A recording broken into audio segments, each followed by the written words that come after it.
सभी को नमस्कार। आप सभी का हार्दिक स्वागत है स्टडीफाइड यूट्यूब चैनल पर। मेरा नाम है आशीष अरोड़ा। मैं आपको क्वांटिटेटिव एप्टीट्यूड पढ़ाता हूँ।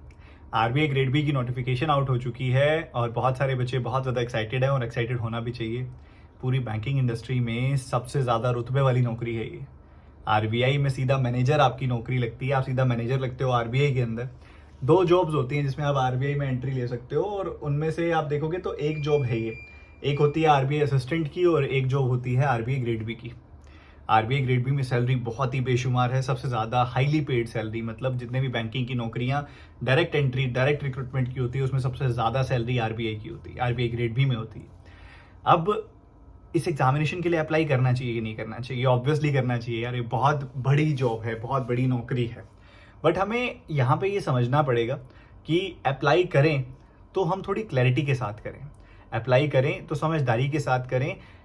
अंधेरे में आगे नहीं बढ़ना है, हमने क्लैरिटी लेके आगे बढ़ना है। इस एग्जामिनेशन के जो पहले 2 फेज हैं, उसके बाद तो आगे इंटरव्यू है। पहला फेज जो होता है उसमें 3 फेजेस में ये एग्जामिनेशन होता है, जैसे कोई भी ऑफिसर ग्रेड का एग्जामिनेशन होगा। Phase 1, phase 2 and interview. Phase 1 का जो आपका पेपर है वो एग्जैक्टली सेम पैटर्न पे बेस्ड होता है जैसा आपका बैंकिंग एग्जामिनेशन का पैटर्न है।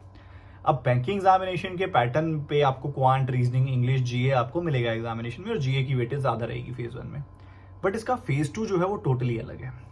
अब आपका सवाल मुझसे ये आता है कि सर मुझे आरबीआई ग्रेड बी के लिए अप्लाई करना चाहिए, बट आपका सवाल मैं थोड़ा ठीक करूंगा। आप पूछना चाहते हैं कि जो करंट बैंकिंग एग्जामिनेशंस जो होते हैं, RRB PO, SBI PO, IBPS PO clerks, IBPS clerk, SBI clerk, इनके साथ साथ मुझे आरबीआई ग्रेड बी की तैयारी करनी चाहिए कि नहीं करनी चाहिए? तो उसके काउंटर में मैं आपसे एक सवाल पूछता हूं, आप उसका जवाब पहले दीजिएगा। आप क्या करंट बैंकिंग एग्जामिनेशंस के साथ यूपीएससी की तैयारी करना पसंद करेंगे? तो आप में से काफी सारे लोगों का जवाब होगा नहीं। क्यों? क्योंकि आप कहेंगे सर उसका सिलेबस और पैटर्न अलग होता है। तो कुछ वैसा ही जवाब मेरा भी है। आपको ये बात समझनी पड़ेगी, बहुत रुतबे वाली नौकरी है और मैं चाहता हूं कि मेरे स्टूडेंट आरबीआई में नौकरी करें, मैनेजर लगें, बट थोड़ा सा सिस्टम के साथ, क्लैरिटी के साथ समझते हुए। आपका फेज 1 बिल्कुल सेम टू सेम है, बट जो मेन जिस पे आपका सिलेक्शन डिपेंड करता है वो है फेज 2। फेज 2 के अंदर फाइनेंस आता है, फेज 2 के अंदर मैनेजमेंट आता है, फेज 2 के अंदर इकोनॉमिक एंड सोशल इश्यूज आता है और फेज 2 के अंदर इंग्लिश बहुत अच्छे वाली आती है, बहुत ही अच्छे लेवल की आती है। और फाइनेंस प्रॉपर आपका एक अलग ही सेक्शन है, अलग ही टॉपिक है, अलग ही आपको सब चीजें पढ़नी पड़ेंगी फाइनेंस की। फाइनेंस के अंदर काफी न्यूमेरिकल्स भी आते हैं जो कि मैं कहूंगा कि मुश्किल नहीं है, बट फाइनेंस एक टोटली अलग चीज है जो आप बैंकिंग एग्जामिनेशन के दौरान नहीं पढ़ते हो।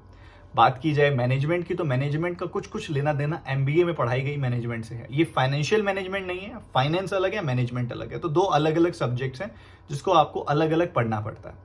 तीसरी चीज जो इकोनॉमिक एंड सोशल इश्यूज है, इसको आप रिलेट कर सकते हो। जो आपका यूपीएससी के अंदर करंट अफेयर्स के जिस हिसाब से क्वेश्चंस आते हैं, कुछ ऐसे ही क्वेश्चंस इसके अंदर देखने को मिलते हैं। काफी स्टैटिक और काफी आपको इसके अंदर करंट नॉलेज की जरूरत होती है, जिसका कॉम्बिनेशन यहाँ पे आता है।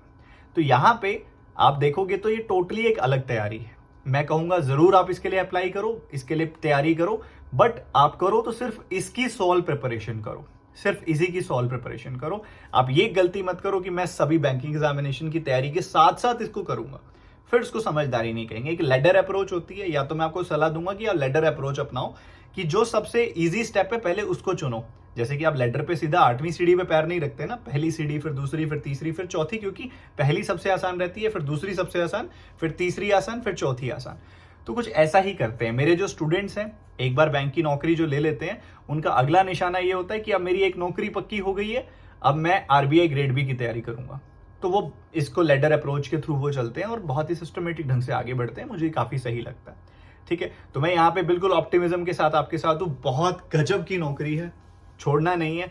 आप अगर चाहते हो कि मेरे पास टाइम, आपके पास टाइम है, आप अच्छा खासा टाइम दे सकते हो, डेडिकेटेड प्रिपरेशन कर सकते हो लंबे समय के लिए, और आपको कोई प्रेशर नहीं है, तो आप जरूर आरबीआई ग्रेड बी की तैयारी करो और पूरा टाइम झोंक दो। इस साल नहीं होगा तो अगले साल हो जाएगा। ठीक है, बट आप चाहते हो कि मुझे जल्दी से जल्दी एक बार नौकरी चाहिए, मैं नौकरी ले लूं, मैं लेडर अप्रोच के थ्रू बाद में एक बार कोई मेरी नौकरी हो जाए, चाहे मेरा कोई क्लरिकल एग्जाम निकल जाए, चाहे मेरा कोई पीओ एग्जाम निकल जाए, एक बार मुझे एक वैलिडेशन मिल जाए, मुझे एक नौकरी मिल जाए, मेरे एक आमदनी का एक सोर्स क्रिएट हो जाए, उसके बाद मैं बड़े एग्जामिनेशंस को टारगेट करूंगा, आरबीआई ग्रेड बी को टारगेट करूंगा, तो ये और बेहतर अप्रोच मैं कहूंगा। तो मैंने आपको काफी डिटेल में बता दिया कि आपको अप्लाई करना चाहिए कि नहीं करना चाहिए।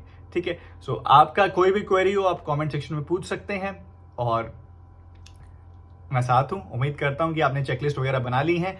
मेंस की चेकलिस्ट का हिंदी जो ट्रांसलेटेड वर्जन है, हिंदी वाला वर्जन है, वो मैं अभी डाल रहा हूँ मेंस चेकलिस्ट 4 का। और मेंस चेकलिस्ट 4 में आपको एक मॉडिफाइड वर्जन मिलेगा जिसमें और जो आपके थोड़े बहुत एक दो एरर्स आए हैं इसके अंदर। मैंने देखा काफी बच्चे कुछ कह रहे थे सॉल्यूशंस में एरर है, क्वेश्चंस ठीक है, तो वो कुछ फाइल वगैरह का इधर उधर हो गया। जो फाइल एक्चुअल में करेक्टेड वाली थी वो आप तक पहुंची नहीं, तो मैंने करेक्टेड वाली को भी एक बार दोबारा फिल्टर कराने के लिए भेज दिया है। वो आपको मैं सेंड करता हूं दोनों फाइल्स एक साथ। ठीक है, तो आप सब बच्चे ऐसे ही मेहनत करते रहिए, मेंस की तैयारी में लगे रहिए। सुबह 9 बजे मिलते हैं यूट्यूब सेशन में। God bless you, take care, मिलते हैं।